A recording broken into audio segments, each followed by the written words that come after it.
Right. Let's drunkenly do this. Let's drunkenly do this. Do this and that. Do. Aren't we off to the wonderful streets of Barrier? Barrier Land. Or is it Austria? I can't remember what this calendar was this year. Me neither.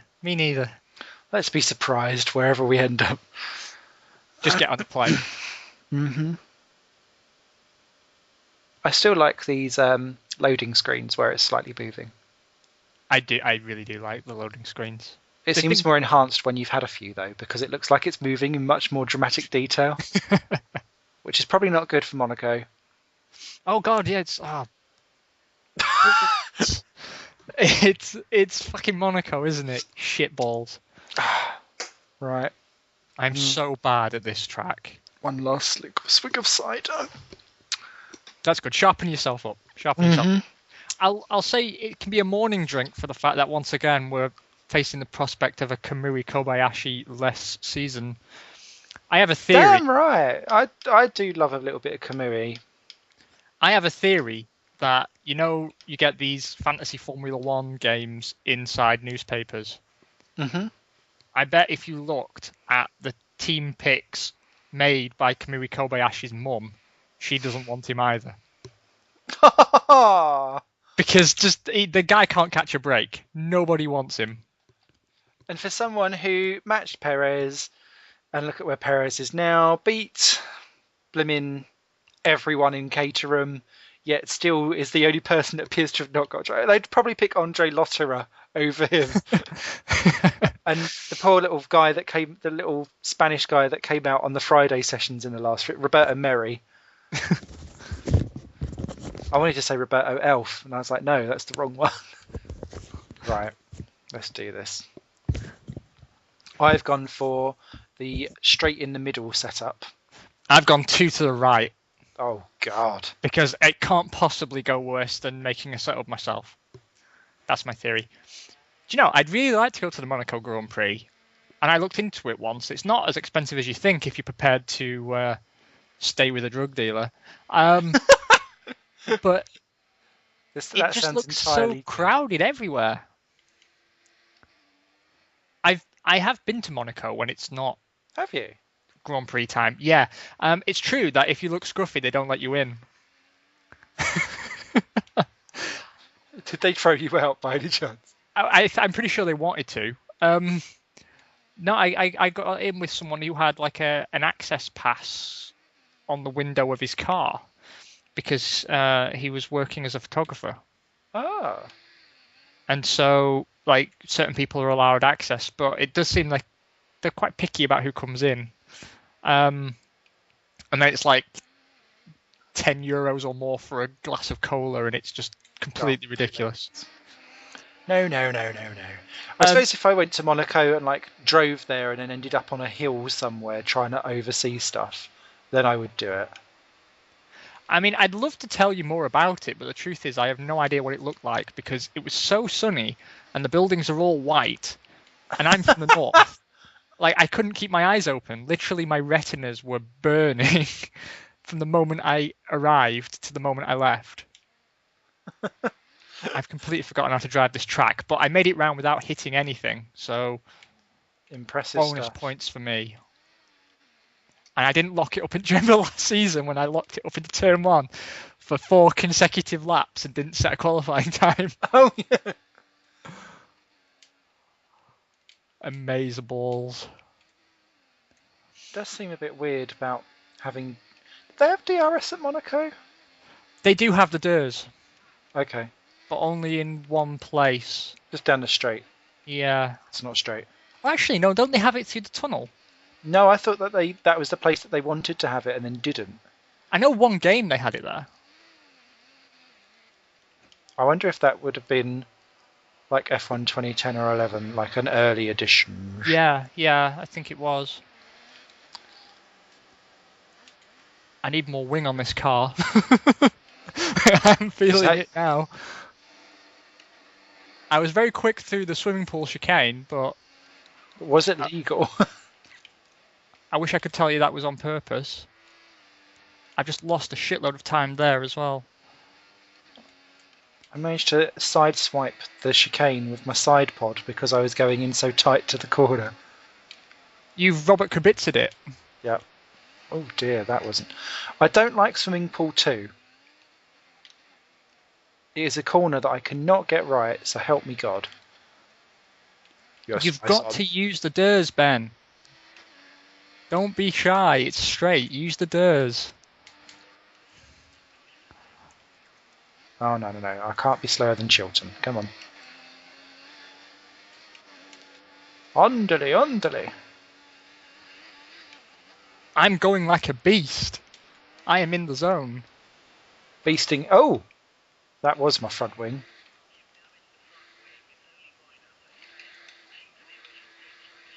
Sorry, Perez. Oh, you'd set a time anyway. It's so full on this track, isn't it? Mm-hmm. Again, it's affecting my ability to present a show with you and drive at the same time. But we'll soldier on. Oh shit! I just cut. Oh shit! I just cut a corner. It was completely unintentional, but you know when you just feel like the car's going to lose itself if you keep turning. Yep. And I was 2 seconds down on my best time. I mean, 2 seconds up. Whichever way's good. Which way's the good one? Up. Up. Yeah, I'm 2 seconds up. So, returning to the list of doom. Mm-hmm. Williams. Let's talk about Williams for a minute. Oh, First of all, I don't know if you follow them on Facebook, but a lot of sponsors have been jumping ship to Williams since this year. A lot. More than one from our friends at Lotus. Yeah. And that's really surprising considering it's only been 1 year of goodness. I know they've set themselves up as a really good baseline for the future, but oh, how fickle them sponsors can be. Considering it's just literally haven't they just literally like switched constructor positions or something for one race? Basically. Everyone's going quick that way. Though I'll be completely honest with you, Simon. I really do think Williams are going to be on it again next year. Yeah, I do actually. They've just made what feels to me like a very long string. Or a kebab. They've made a kebab of excellent decisions. I will take that kebab and swallow it. Oh, Hamilton, you muppet. It's a puppet. Was that a Brian Connolly reference? Simon? It was a rave from the grove. That's a very Saturday Night in 1995 reference to make on this show. It is. I wonder how many other people would even have a bloody clue. It's a puppet. I'm going to have to Google that later and watch that. Even live, that guy, I don't know. I don't think he's dead. Okay, I just don't think he's actually doing anything other than maybe a panto. like all good 90s. He was funny though. His show was good, wasn't it? It was. Dangerous Brian. Yes. It's still called a Dangerous Brian hat in Britain. Is it? Yeah. I suppose I don't own one. I've got a penguin costume. Don't know if that helps. But yeah. They've picked up all these sponsors, and the most recent good decision was picking up Steve Nielsen from Toro Rosso, who I think is an excellent signing.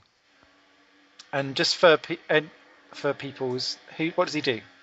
Well, he's been hired by them as is it a sporting manager? I forget. They've all got these fancy new titles now, but this is a guy who's had a lot of experience at Arrows. I believe he was at Jaguar as well, and unbelievable. Alonso just pulled out in front of me. Like I wish you could have seen that on camera, but he's just pulled out in front of me and completely totaled the front of my car. Oh no. And I was just about to start a hot lap and I was feeling very good about it. And now I have to hate him forever because I'm not going to be fast. I have to come in and change my bloody wing again. I hope you're happy with yourself, Fernando. Fernie, baby, what was that? But yeah, he was at Arrows. He was at Jag. I believe he was at Benetton for a bit, but maybe I'm wrong. And been around. it's a good news for it's a good move for him as well, I believe, career-wise, because I can't believe it's very rewarding working for a team that can only ever hope to be second. Yeah. Like, it's a team that's not allowed to win by default. So it's definitely a good career move on his part. But for Williams, I think it's a constant statement of intent from them, isn't it? That they've made a lot of signings recently that have made a lot of sense. Yeah. You know, picking up Rob Smedley, who, let's be honest, Smeders has worked his magic, hasn't he, at Williams? Oh, definitely. He's paid for himself already, and then, you know, you've still got you've got Pat Simmons there now, haven't you? Thanks. Yes. Yeah. Now, I mean, who would have believed you get someone like Simmons to Williams, given that, you know, he was, I mean, mid-90s, he was working for their biggest rival. Yeah. I really do believe they've turned a corner, or at least I want to believe they've turned a corner. And isn't it surprising that it's Claire Williams that seems to be leading a lot of this? And I think that that's really, really good, because I know Frank has done an amazing things with the condition that he's in. Already, isn't he? He's the longest surviving person with his condition, which I can't actually remember the technical term of it. But no one else has actually lived to his age with a broken spine, essentially. And well, which is he's amazing. an incredible bloke, isn't he? Yeah, incredible inspiration. But in the same way that you have to think of post Bernie, you do need to think of post Frank for the Williams team, which is a bit of a somber subject, I know.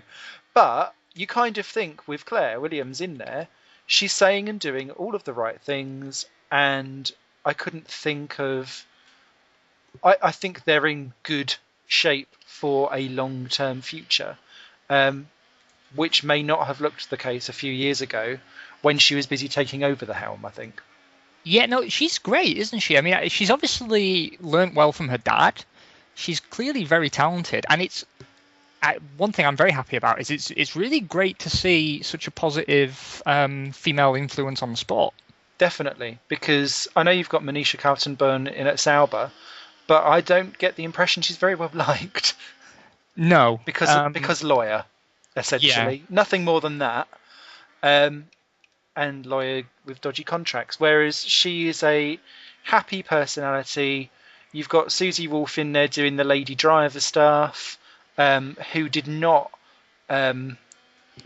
do bad things at all when she was doing the free practice one. She was perfectly reasonable with that, and which I think upset maybe a few people. And yes, it did. It's great to see some feminines in the sport. Agreed. Well, it's not just good to see them there. It's good to see them there and doing well. On merit. Yeah. I mean, I still argue that there's maybe not women better suited to Formula One than Susie Wolf. Absolutely. Simona just get in there. Her record, I maintain, is not one that means she should be anywhere near F1 in my book. But no. She did a very good job when given the opportunity, so I can't criticise her too much. No, Simona should be in there. I can't be saying that name when I've too many. Yeah, or Catherine Legg. Yep. And having spoke to Catherine Legg, and years ago, I done a podcast with her, actually. Really nice girl, completely capable, should be gunning it. Why wasn't she in the latest Formula E race? I don't know. I think they switch their drivers in and out a bit, don't they? But she's with our mates at Aguri. Oh, yeah. Because Sato wasn't there either. And I was like, what? What is this strange alternate world where the Super Aguri is not there with the Sato in? It's, it's a weird one with Formula E. I think people sort of fit it into their calendar alongside whatever other campaigns they're running. Mm-hmm. Which won't help if they actually want to have a proper championship. No, absolutely not. But I guess it's a sport that, this season is not super serious for a lot of people. No. And they're talking now about they expect to attract 5 or 6 manufacturers for next year when it becomes a true constructors formula. and there'll be engine suppliers and what have you. And I think that's when people start taking it seriously, and that will become like a full-time drive for people rather than something they squeeze in. Yeah. It seems to me like the caliber of driver they're attracting is very, very high, but it's drivers that are assessing it this season. They're like, is this somewhere I want to be next year? The hell was that? Are you talking to me? No. So I daren't look in my mirrors to find out if that's you behind me. No, I'm stuck on the track. Hopefully you're not Rosberging me right now. And you're not going to get a yellow flag in my...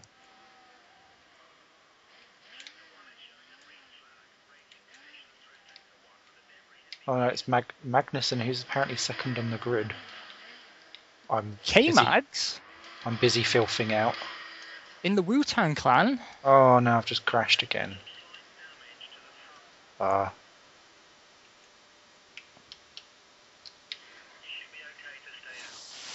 Oh, you've out-qualified me again, me old China. By quite some way. I would probably say that I may have cut slightly on my fastest lap, but only by a little bit. And I was going faster on a lap again, but decided to crash it. I'm glad to see Alonso punished for. Oh yes. Taking me out. He really did as well. He just moved right in front of me. Like, when they're driving super slowly and they've backed off on an in-lap? Yeah. Well, I came out of turn 1 and I was going up the hill. And about halfway up the hill, just as I was about to pass him, he just turned onto the racing line and took my nose off. Cheeky swine that he is. Disgraceful. Who else in there? Bottas! Only just ahead of you as well, so that's a bit strange. Yeah, he'll have to be my target. I'm really hoping to get some points in one of these 2 episodes, but... It could happen. Why is he shaking his head? That 9th place was amazing. It is better than a normal Lotus could hope to deal with. Here's some interesting news for you. Go for it. By which I mean news that isn't remotely interesting. I've been dabbling again in the old Grand Prix world because I really do want to get some videos up, and I have done some, and it's a bit weird doing it on my own. One of our favourite guys asked about that, didn't he? Yeah, it's such a great game that I really want to do it justice. And what I find is that I spend too long in each episode explaining how everything works rather than just playing the game. And the one that I wanted to show, as I was on a playthrough with Jordan, and I managed to win the constructors in my 3rd year, and the drivers with Jarno Trulli, and I hadn't been recording it. Oh no! So I'd set it to record, but for some reason it just hadn't saved the files, and I can't find them anywhere. So back to square one on that. It's the Let's Play that doesn't want to happen. It does not want to happen. Oh, dude. I am going contra strategy, pitting lap 14. Oh, now I was considering. I'll go lap 13 then. Well, bear in mind what usually happens is on one of my stints, the tyres go completely. Right, I'll go for the right way. Stop or before I end, so I think you'll be okay. I'll go the other way then. My worry is that I've come out of the pits and then you've got a massive train of everyone behind you. I'm like, ah! Well, that's exactly what's going to happen. But normally that works to your advantage, right? Because I hold people up. That's true. You have your pit stop and I hold them up long enough. To be fair, I should really be giving half of my points back to you because you've done all of the hard work for me. I really thought this season, though, was going to be a change around, especially because across the first 4 rounds, we were really evenly matched. But this time, no dice. There is plenty of time for me to fuck it all up yet. Go! Okay, well, I got a good start because I didn't spin all my power away. I feathered the old throttle. This is the worst turn 1 in all of existence. That's right, flip Fern off. Flip him off, he's an asshole.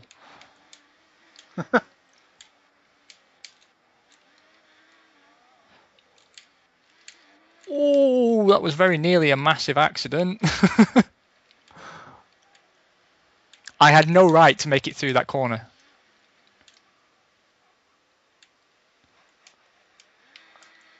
Can you not cut me off, Vern? I've just proper pissed off Ricciardo, who's just been done by me and Raikkonen down at the Lowe's air bin. I just got stuck on the barrier for a laugh, but I held up everyone behind me.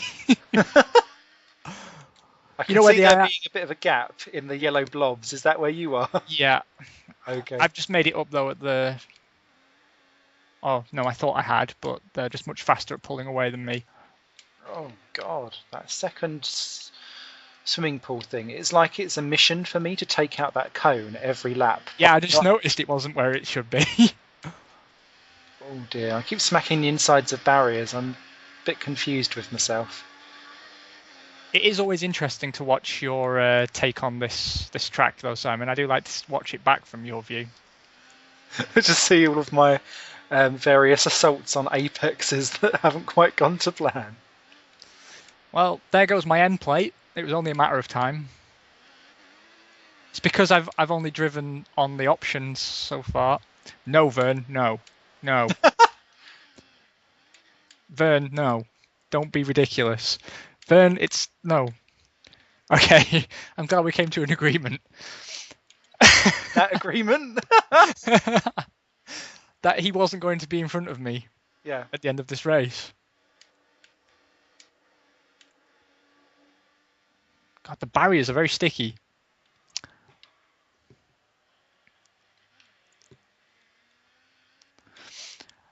Well, I went to check on the caterum situation just before the weekend. How's it going? And the website was down. Oh no. But fortunately, it was back up today. No updates or anything.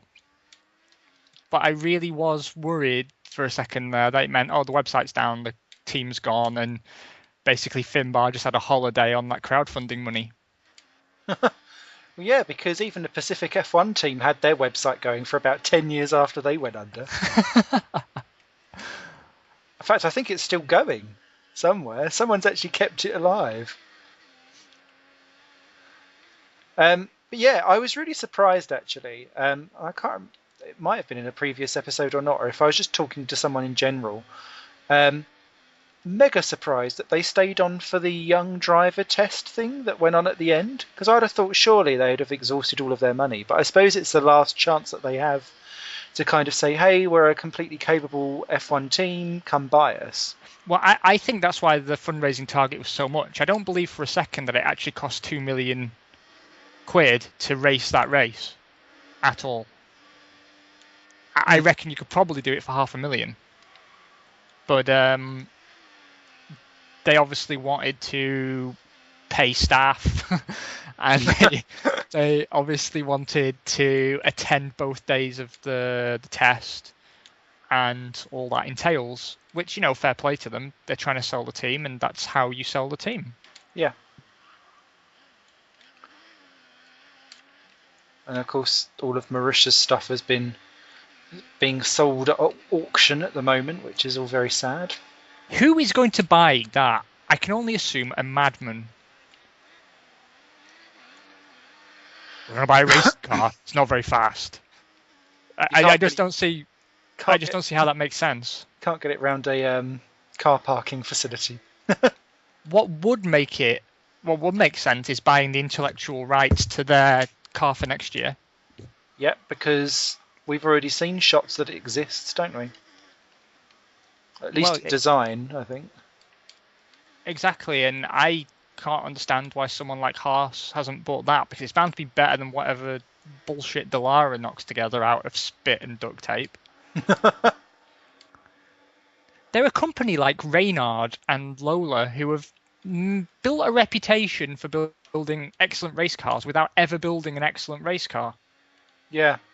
Because they always build for like control series or single make series where they've got no competition. Like, I could build an F3 car if it's a single make F3 series. It'd catch fire all the time and it wouldn't go above 50 miles per hour, but I would have built a racing car. Just hand out some tricycles. I've gone for a unique 3-wheeled formula this time, Bernie. I think you'll like it. Oh, yes. Can we put some sprinklers on the track? And actually, can we all just drive in lemons, like the R Factor Le Mans? I would quite like to see a zooped up Granny Mobile Mobility Scooter Championship. F1 down the inside of Marjorie. They already have a lawnmower racing championship, so it's not too big a leap, to be honest. No. I have fallen a cataclysmic 10 seconds behind Button. Oh no. What is life? I wonder though if they're in the lawnmower championship, what they do about the cutting. That's a good point. I don't think you get points for style. I was thinking like if you cut the corner. Like if you do a proper Wimbledon job with the stripes and everything, I don't think you get points for that. Although it would be brilliant if you did. And like at the pit stop, you had to empty your grass box. Oh my god! Wow, I don't even know what I was doing in that corner. So now I've settled down into a place where it's impossible for me to score points, and I'm holding up everyone behind me. I can relax a little bit, and on with the show. On with the show. Yeah, let me think. What else has been going on in Groovetown? I'm thinking signings. What's happened? Oh, well, it's not a signing, but Romain Grosjean comes out and says that he's learnt a lot, and so has Lotus. They still hate each other?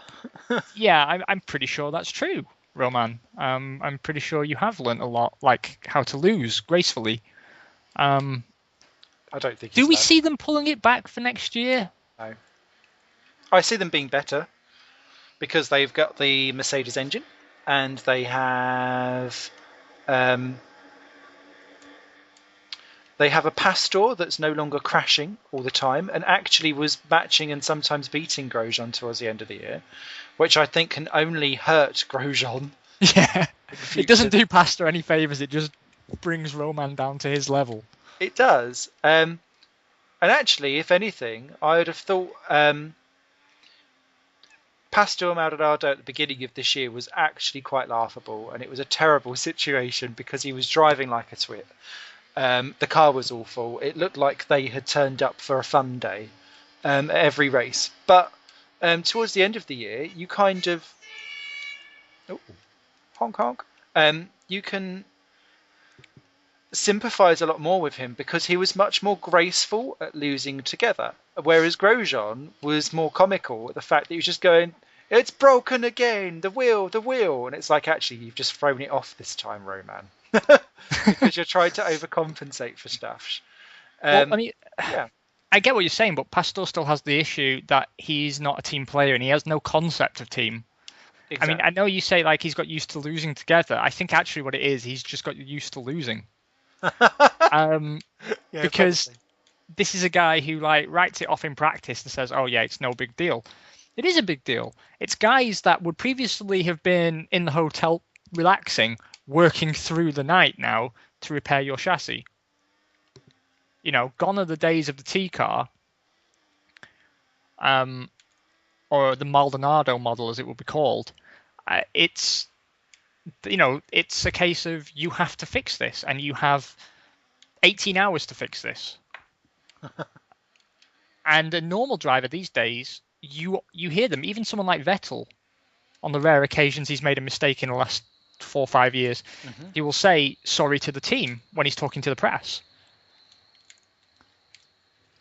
Yeah, and you won't get that for Maldonado. No, that is very true. That is very true. I just think that he has been quite gracious in the shitness, whereas Grosjean, I don't think, will have earned much love for the mudslinging, especially when you consider that they had to wait for him to stop being shit for a while. And so yeah, I think it did the rest of no favours, did it either? No, exactly. And the thing, I think where I'm coming from with Grosjean specifically is that that team gave him 2 seasons, essentially, to sort himself out because he kept bunging it up everyone else's chuffer.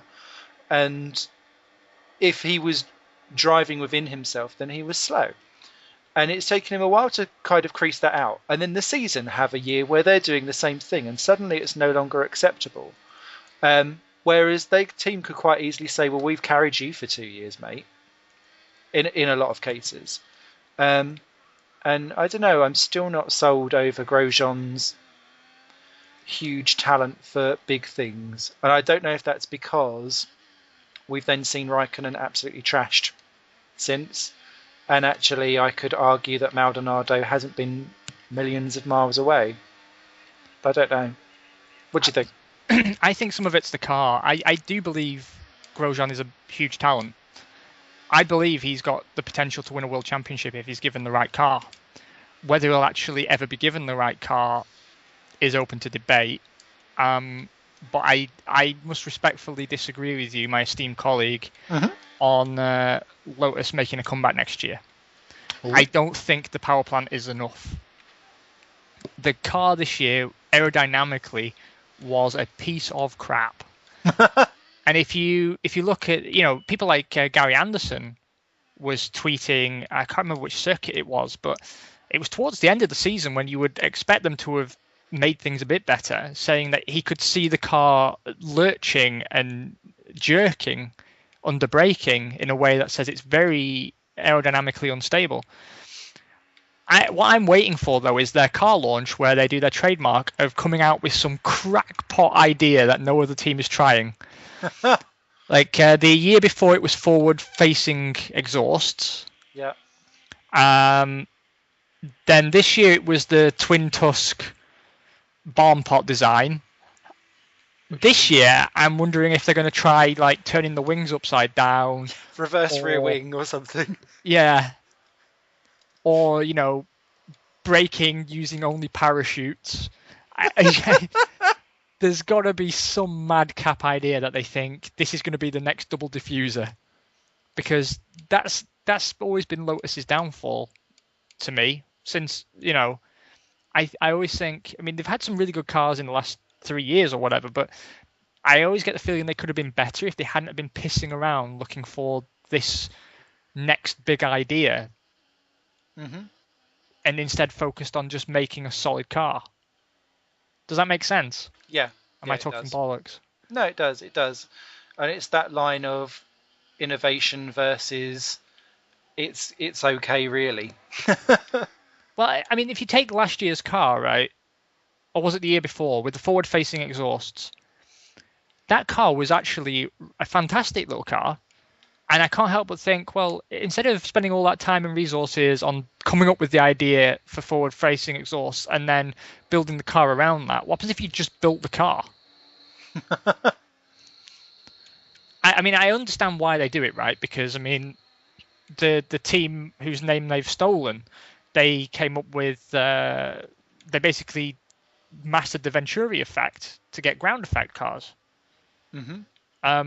It's a team name that has been synonymous with innovation. I believe they were the first to have a carbon fiber monocoque. Yep. So maybe they're just playing up to the heritage, but I don't believe they have the talent signed up to make it happen.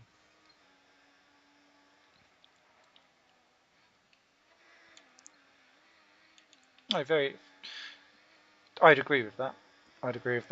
Although part of me this year was quite interested to see how that bloody twin tusk nose was ever going to work when one bit's longer than the other. It in your head, it just screams that's wrong before you'd even begun. Yeah, if you go back to our first episode of this season, or was it? No, it was partway through last season. Whenever the cars were launched, I said something much similar. I was like, surely, if one half of the nose is longer than the other, then it means it turns better in one direction. Yeah.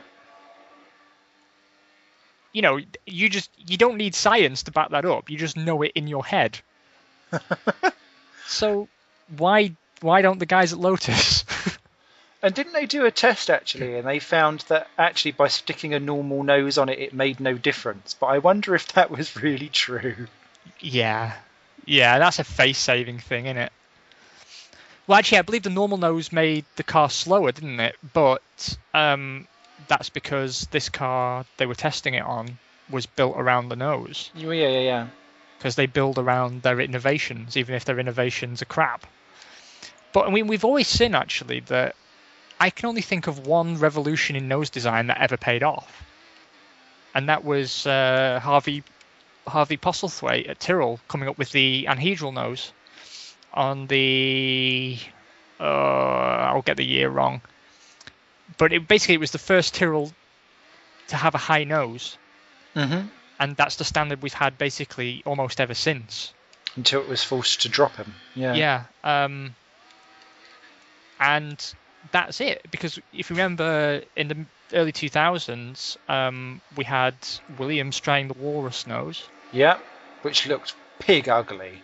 Actually, I liked it. When they launched that car, I thought that looks brilliant, which is subjective and shows I have no taste, but they were very confident that it would increase their ability to turn in and that it was excellent for the aerodynamics, and actually it turned out to be crap, and they replaced it. So I believe aerodynamics is an area where we know really what we need to know. I don't think you're going to be able in this day and age to come up with a nose design so completely different to everyone else's and have it make sense. No, which brings you onto the whole budgetary thing of F1 anyway, because surely the amount of money that they're pushing into stuff now these days is so extreme for the amount of time gain that you're actually going to get. Where's the trade-off? And that's why I think people that support budget caps can kind of really wax lyrical on that, because under the current rules you're kind of at about 95% constantly anyway, and it's those last little tiny little peaks, which I know everyone will go, oh, competitive streak, but you don't need to spend £100 million to find 1/10 of a second. I don't remember if I ever brought this up with you, but I did hear someone pitch an excellent way of managing the budgetary cap, Go for it, I'm always for that. Bring in development tokens, like you have engine tokens. Oh, okay. And every time you bring a development part to a track, it uses a token. And so that naturally controls budget, right? Because you're no longer going to make 5 or 6 front wings in a year to see, to test them all out. What you're going to do is you're going to design and test maybe a single part, so you've got tokens left over for the rest of the car. And when you bring an update, you're going to be fairly sure it's going to work. That's quite good. So let's say you can make 10 changes to your chassis in a year. I assume the number would actually be higher than that, but let's say you can change 10 components a year. You're no longer going to test 3 front wings in a year and spend millions doing it. I still can't figure out if I genuinely like that idea or not, but it strikes me as a better way of controlling it than saying you can spend X amount, because that's impossible to police. What you can police is how many changes you let people make to their chassis. And it sounds very similar to what they're doing with all of the upgrades on the engine side of stuff. Exactly. Which is trying to control their budgets as much as well, because of the ridiculous cost of all the hybrid stuff was to implement and deal with. So, that's quite a sound idea, actually. Because, they want to spend the money. They will find a way to spend the money. So, why not just... £1.2 million cleaner that also owns the team. Yeah, thanks, exactly. Caterham. Why give them the ability to just circumvent the rules and find alternative ways to spend the money? Because what you'll get is how Red Bull were planning to get around the cost cap was with Red Bull Technologies, which is a bit like how Caterham Sports is for Caterham. Red Bull Technologies build, the gearboxes and what have you, and they're not an F1 team, so they're not subject to the budget cap. Whereas if you restrict the amount of upgrades in total by quantity, not by value, that a team can bring, then you're controlling it at a much better rate. I'm going to finish dead last. Why? Because I've just come out of the pits dead last, and it's going to be impossible for me to get round anyone. Oh no! I was all excited that you was in 11th. It was not on merit. I wish I could tell you that it was. My driving's gone completely to balls again, but also it's my 2 weakest tracks. So It's best to get them out the way yeah, in one hit and then come back. It always balls seems a to me that blazing. my bogey circuits are a bigger bogey for me than perhaps they are for other people. Snot tracks. Full on man flu. Exactly. I've never got over my issues with these tracks. I mean, I can now get around Monaco without bumping into a barrier, which is definite improvement, but I'm just hideously slow. I wonder, it might be an exercise actually just for giggles, where you can watch back, like in 4 corners of your screen, all the different co-op seasons that we've done around a certain track and see if you can actually see any visible improvement or difference in your driving on like those Bergy tracks. That would be interesting, actually. I tell you where we can do a qualitative comparison will be Spa. Because if you remember last year, I was at complete loss as to why I was so slow, and you followed me round a lap. Oh, yeah. And you said, well, looking at it, I can't see where you're losing the time. So maybe this year, I'll try and record, because I think this is a bit more kind to my system memory than last year's game. Mm-hmm.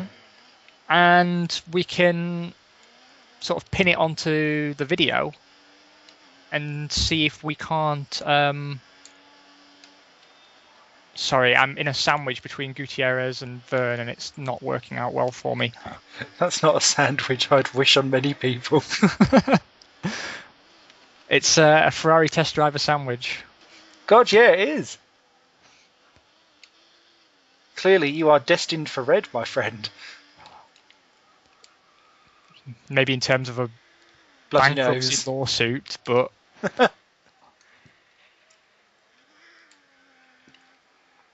Well, I'm not going to finish last at least. I got past the Gutierrez. Impressive that a Sauber's last. Now I just need to get past Verne. And then get my post-race bollocking. That's how it works. I am faster than Verne, though. Ooh. Which is pretty clear. I just can't get past him. I got past Ricciardo out of Rascasse into Anthony Nogues. There was a bit of barrier smashing, but it happened. Well, sometimes you just got to say, knacker it, and just smash the barriers. Yep. I've got past him on the entry to the tunnel. Hey. See you later, Frenchie. Oh.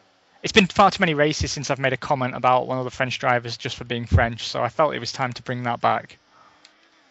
Because most of the 2012 season was me going, do you have to be so French all over the track? And of course, there'd only be one in 2014, going down from 3. Yeah, it's another country that's suffering a bit of a motorsport strike. I think it's still horrific that there's not a French team in F1. Especially when you consider all the heritage, and you've got Renault, and yeah, it is a shame. Where would you pick a French Grand Prix track? Where would you go? That's a good question. I wouldn't do Manicourt. No. I mean, Magny-Court's got a bad reputation, and it deserves it. I'm just not sure I can think of a suitable replacement. I was never a big fan of Paul Ricard, really, either. No, that was the only other one that sprang to mind. Let's go back to Reims. That can only be good things. That 5 corners. Or bringing studded tyres and go for one of the ice race tracks that they have close to the Alps. The Alps F1 GP. on ice. Come on, Bernie. Don't tell me you haven't thought of that. I know you have. No, because his version of F1 on Ice would be a telethon where actually everyone would come out with some horrific Torval and Dean. Alonso in a tutu going around doing those pirouettes with that beard.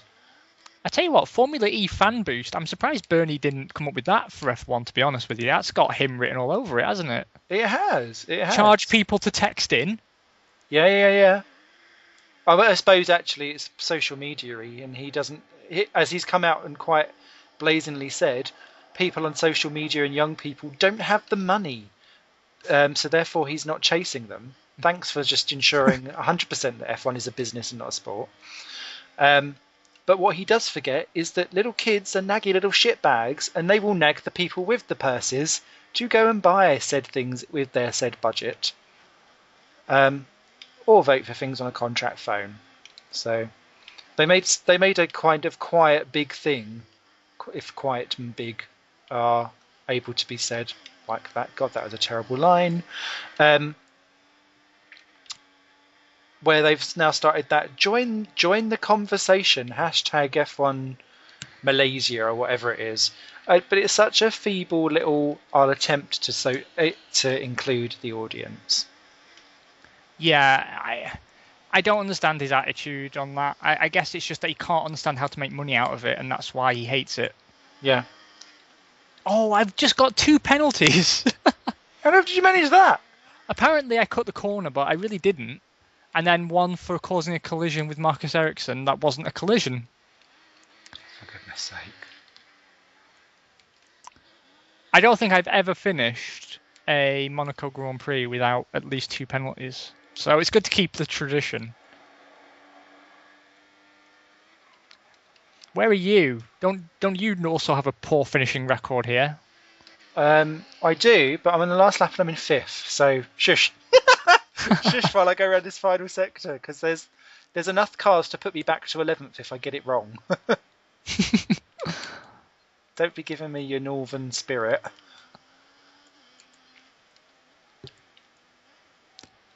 Well, of course, last lap, too late to do anything, got 2 penalties, and all of a sudden it all comes together and I'm flying. I've just taken a second off myself in the first sector. Oh, Sutil's got a penalty. Oh, Bianchi's got a penalty behind you. I stayed on the old options a bit too long, I think. Sorry, the primes. Rosberg and Alonso are 14th and 15th. What the hell?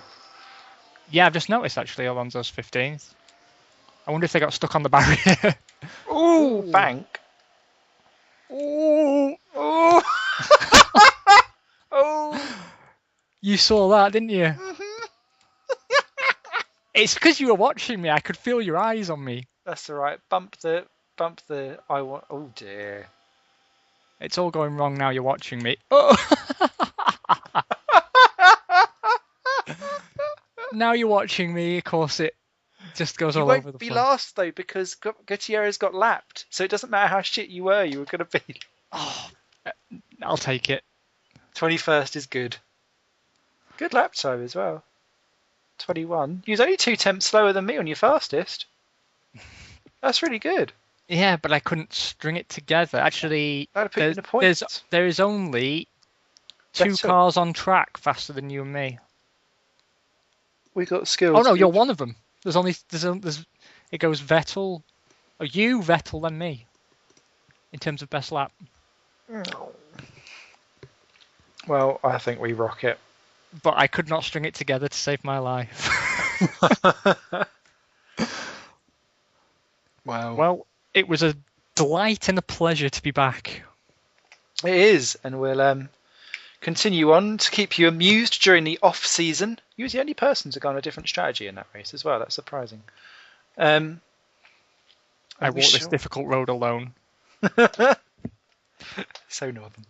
But yes, it's been a pleasure. Great to have you around. Any before we sign off, a Christmas gift recommendation since we're in a Steam sale? I don't know what's on sale today actually. I I'm sure we're both going to recommend Toy Box Turbos, which is fantastic. Yeah, we'll have to. Oh, we'll have to get to do a little Oh yeah, seasonal let's do hurrah. our Christmas thing Yeah, of yeah. playing a racing game that isn't F1. Yeah. What else can I recommend? Super quick. What have I been enjoying? RimWorld. It's in early access, but it's well worth your money. I was looking at that. That's a lot of fun. And oh god, what was the other one? Oh, The Long Dark. That's it. The Long Dark. Really, really good. Really good. It's a really simple idea, really well executed. Cool. Well, with that, we shall wave you to a long goodbye, and hopefully it won't be a long dark before our next episode. Cheers, Bulkenburg. Cheers, You're Esteben. Bulkenburg. I don't know who I am. Byesies. Toodles. Bloody hell. Bit of an identity crisis there, Si. Little bit less. Must have more ciders, must get more drunks for more barrier loving. Well, we got through all the topics on the list except the return of